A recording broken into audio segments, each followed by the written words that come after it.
Salut tout le monde, j'espère que vous allez bien. Donc aujourd'hui je vous reviens dans cette nouvelle vidéo pour vous faire un petit update lecture. Donc la dernière fois je vous laissais avec le tome 1, Le pouvoir des 5. Donc le tome 1 c'est Raven's Gate de Anthony Horowitz.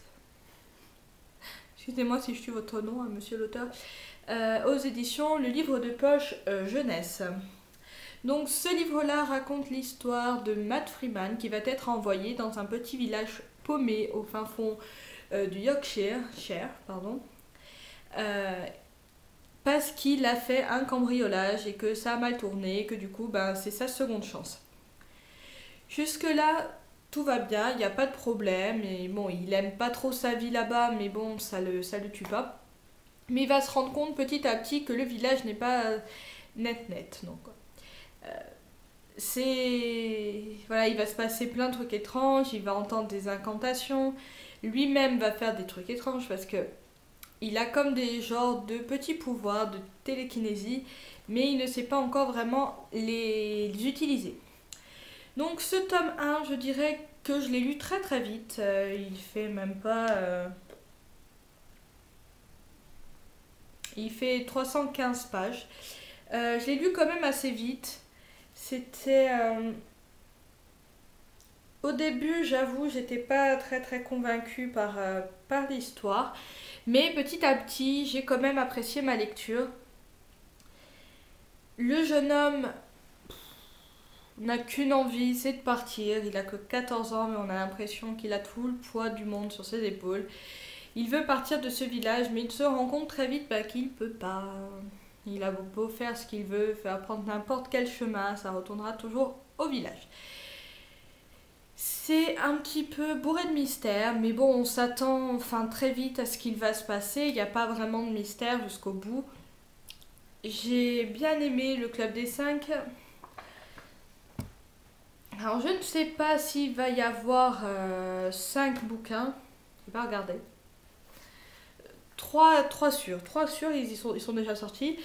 Mais je suis un peu mitigée sur cette histoire. J'ai passé un bon moment, mais c'est vraiment jeunesse, quoi. Il n'y a pas d'autre truc, c'est vraiment jeunesse. Les personnages sont un peu... c'est un peu bizarre. Il y a quand même des gens qui disparaissent dans le livre, mais il n'y a personne qui se dit tiens, il a disparu, mais pourquoi? Non, voilà, c'est... ou soit ils ont des accidents assez mystérieux parce qu'ils veulent l'aider. Donc au bout d'un moment, il dit non, il dit j'en peux plus. Mais voilà, ce livre, je l'ai lu, c'est pas une histoire qui va me marquer très longtemps.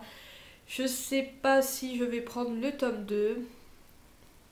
Maintenant, voilà, si vous aimez tout ce qui est un peu... voilà, c'est quand même sorcier. Mais pourquoi, en fait, ils veulent un Matt spécifiquement, c'est quand même expliqué. Bon, je vous le dirai pas parce que je vais pas vous spoiler, mais c'est assez expliqué. Mais j'ai trouvé la fin un peu facile.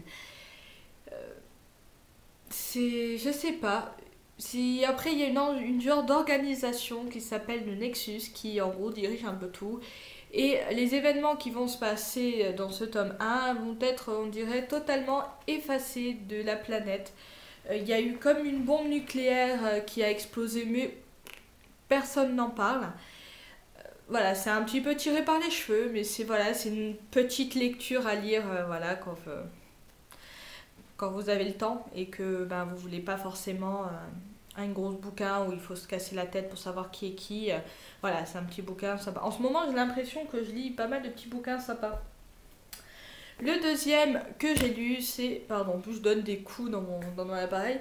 Le deuxième que j'ai lu, donc c'est Maliki, l'autre fille dans le miroir, aux éditions Bayard. Donc Maliki, c'est elle. Mais au début, en fait, c'est une BD où on va retrouver Lady, Flèche et plein d'autres personnages. Je l'ai connue voilà, sur internet et quand j'ai vu qu'elle avait sorti son roman, j'ai pas hésité, j'ai sauté sur l'occasion. Déjà, la pochette, je la trouve super mimi. Voilà, ça regroupe bien Maliki. Et de l'autre côté, vous voyez, c'est Lady. Donc en fait, ce roman va retracer l'histoire de avant la BD. Donc on va comprendre d'où sort Lady, d'où sort Flèche, d'où sort en fait un peu ses pouvoirs qu'elle a. Et elle n'a que 13 ans parce que je crois que dans la BD, elle a quand même, elle est quand même âgée. Enfin âgée. Je m'entends, elle doit avoir plus de... Elle est majeure, vaccinée, elle est dessinatrice, elle a même une enfant à charge. Donc voilà, ça se passe dans sa jeunesse. Et j'ai trouvé le petit point positif que j'ai trouvé super sympa, c'est que ça fait un mélange de journal intime et de faits réels en fait. Vous allez avoir des moments où elle va dire cher journal, voilà comme au tout début hein, d'ailleurs, où elle se présente un petit peu, voilà, salut journal, je me présente, je m'appelle Maniki. Et, euh, et c'est ce petit côté, mais c'est pas tout le temps en journal. En fait, c'est des fois, vous allez l'avoir comme si vous étiez comment on appelle ça en fait? Voilà, c'est comme si vous étiez extérieur à la scène. C'est Maliki se leva, posa son journal et blablabla. J'ai bien aimé ces deux petits... voilà, ce petit mélange dans l'écriture. Je trouvais ça assez sympa. Ça reste jeunesse, comme Maliki, voilà, j'ai quand même pas mal aimé. J'ai rigolé parce que c'est super drôle. Il y a pas mal de petits trucs où on s'identifie à Maliki. Euh, mais voilà, le fait qu'on sache comment on sort Lady de son corps, c'est assez sympa. J'ai beaucoup aimé comment elle expliquait, comment elle décrivait les scènes, ce qu'elle ressentait. Voilà, on arrive vraiment à se mettre dans la peau du personnage. Et voilà, j'ai trouvé ça super. Maintenant, voilà, si vous êtes fan du livre, enfin de la BD en tout cas, voilà, achetez le bouquin parce que vous allez mieux comprendre certaines choses. Vous pouvez aussi, il n'y a pas forcément que les BD à acheter, vous pouvez aller voir sur son site, d'ailleurs il a mis derrière, hein, c'est normal. Donc c'est www.maliki.com et en fait vous pouvez voir certaines, comment on appelle ça, certaines BD, mais c'est des petites BD, c'est des BD courtes, des sketchs, ou je sais plus comment on appelle ça en BD.